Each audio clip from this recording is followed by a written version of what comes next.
them blocks because they were out of bounds. He should have been wrecked. And tonight, I don't know if you guys watched Brad and his grouchy self the other day.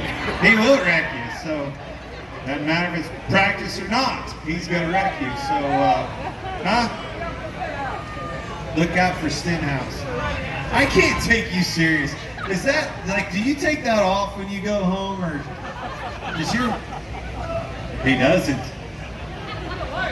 Doesn't come with the hat, it stays on. Do you go home? I'm teasing. Hey, terrible me. So I've been dying to ask you this, Clint. You mentioned about wrecking and hurting things. 5 days ago, at Clint Bowyer, just walked into the barn and got lit up by a pack of wasps. Yeah, that was fun. Never been stung in the face before. Sucks. My nose couldn't stand to be much bigger for crying out loud. I mean, it's just snobs, but man, I'm telling you, it blew up. It was like, oh. And the biggest problem, my man Cash was with me, so I grabbed him and basically threw him. He's like, Dad, what's wrong? What's wrong? I go, man, I got stung by wasps. And then the sweetest thing is when kids get concerned about you. Like, if you're bleeding or anything, they're like, oh my God, I'll go get help. Like, I am help, Cash. Like, I'm the help. Who are you gonna go get? So it was definitely panic mode for my Cash, man. Is that thing blasting you in the face right there? Feels good though, huh? Yeah. Cash is, I don't know, he's terrorizing the trailer park over there somewhere. Well, we did get some inside information at it. Inside info. Kyle Larson and your family, and his family, went to the bouncy park. Trampoline place. We've been everywhere. I mean, it lightnings every 10 minutes. So we can't do anything there. If it's not lightning and it's raining, turns out it's just July in Florida. But yeah. How was the trampoline? Trampoline park was an adventure, and then we went to Dave and Buster's last night, and that was you gotta try to hold on and keep track of a 4-year-old and a 2-year-old at Dave and Buster's. The lighting's not the greatest for that, so what do you do? Put them in neon clothing? Get off the machine, kid. My kids are out of control, but actually that was my wife saying that to me. Kyle and I was in a competition pretty much every single game, where there was basketball or whatever the case may be. We were trying to one-up each other. Then he one-upped me this morning. So in a trailer park over there, sometimes you park next to people, sometimes they park you next to people. You never really know. Here, we park next to Larson's. Our kids are kind of the same age. They all got a little pool, and it's like a community pool. Everybody's out there hanging out, and swimming until their dads go out here and wreck each other, get in a fight. And then it's awkward in a trailer park. It's the damnedest thing you've ever seen. But that's true. That's what happens. So everything right now is all's good in the neighborhood. I hope it stays that way, because it really is awkward in the trailer park the next week if it doesn't. So I did ask Kyle one more trampoline question about his kids. His daughter's 1, and he said she couldn't really get any height. I said, She's 1, sir. Was there any competition in getting off the trampoline? Like, who got higher? And I was thinking he was going to like jump from the 3rd story to get her higher than Owen wanted to go, but that didn't come out that way. Or something. Yeah. They didn't offer that. No. But you did do some dodgeball, he said. Dodgeball, did some dodgeball, a bunch of punk kids. They smoked us, man. They made us look terrible. We were the first 2 out every single time, and our kids, our 4-year-old kids, are still out. They're still in. We're like, oh, sorry, bud, I got nothing. You're on your own. Yeah, both of us were the first ones out twice in a row. Something, man. Do you think it sucks when re-wrecks some? You ought to own it. Hey, man, chill out. Only wrecking that thing costs money.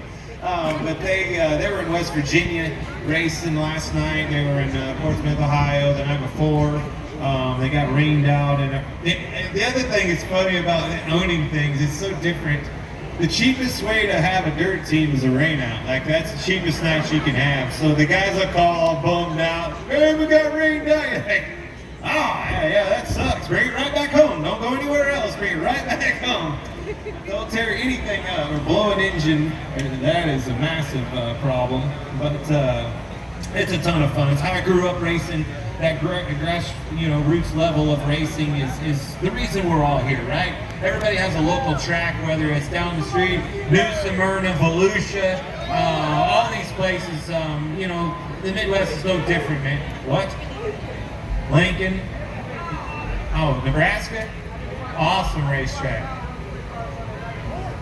But you see what I'm saying? Listen to all these local tracks. That's the reason that we're all here at this level, is because every Friday and Saturday night we're at a local short track somewhere all across the country dreaming of the high banks of Daytona.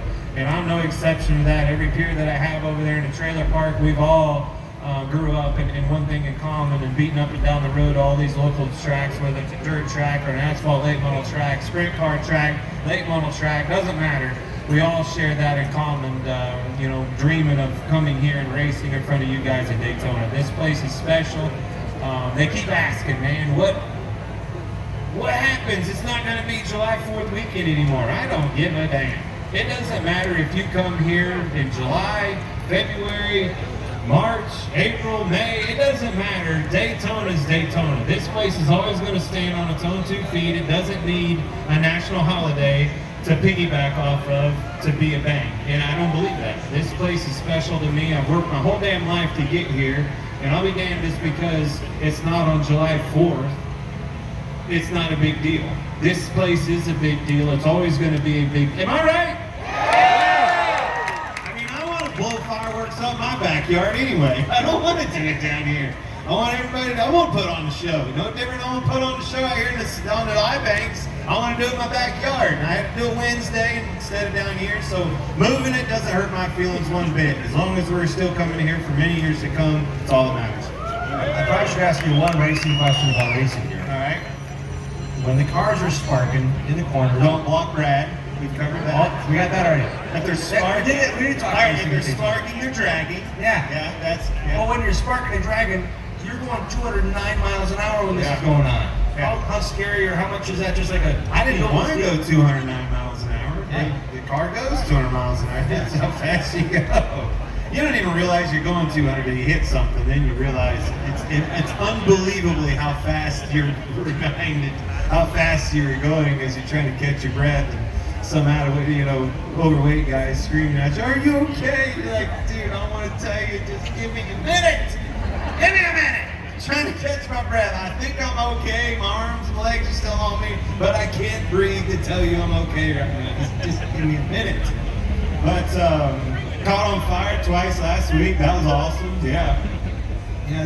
My teammate was in a competition meeting, and Eric was whining about how hot his seat was. I was like, yeah, you ought to have blow the crush panel out of it when the rear tire blows off of it.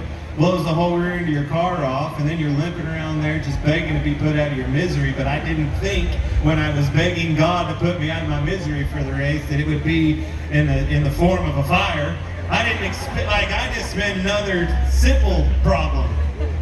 The wheel catches on fire. Let me tell you, the inside of that car, it was like, I think I'm on fire. And all of a sudden, like, it lights up and the whole car is lit up inside. I'm like, I am on fire. I come around and Brett say, "Hey dog, you're on fire." Yeah, I gathered that. There's a blowtorch under my butt. Come in and they put it out. Then you're like, oh man. You're thinking it was it. Like, finally we're out of my misery. All right, you're all good. You're like, damn it. All right, go back out there. It catches on fire again. And that time it finally melted the brake lines off of it. And finally I got put out of my misery because it was misery. Last question about spectacular finishes here at Daytona for Clint Bowyer. You finished second, but you've also finished crossing the start 40 upside down on fire. Yeah, upside down and on fire, again, is acceptable, but I won't want to finish second doing it. If you're going to do that, which is fine, I'll do it for you guys. But I want to win the race doing it. Like, I remember that thing flipping back over and getting out and pulling your gloves off, and like I looked at the scoring monitor and I remember that when the seas parted, when Moses parted the seas for me, and I'm like, oh, I saw that picture painted a lot differently than when I got out and looked at the pylon and I was like 18th on the board. I'm like, oh, no, I thought I was like maybe 4th or something. A lot happened while I was upside down and on fire. So if it's gonna happen, I hope it happens ahead of everybody and I can get out and put myself out for the second week in a row and walk over to victory lane. Yeah! I can attest amongst all of us, aren't we all better off having a little Clint Bowyer in our life this morning? How about saying for Clint Bowyer? Now let me, in case for some crazy reason all of you old adult men and women didn't realize that there is a bar right there serving Busch Light and Busch beer. Hence the fact that you should march over. Look at them guys. Yo, I'm going over there. You see that guy waving his arms? He is going to serve. There's a gal back there too, boys. Huh? Get your butts over there. Get you a couple cold beers. I see that guy over there. He's got him stove pop already. Get you a couple of my teammates, Busch beers, and get your butts ready because it's going to be a hell of a show. Thank you guys.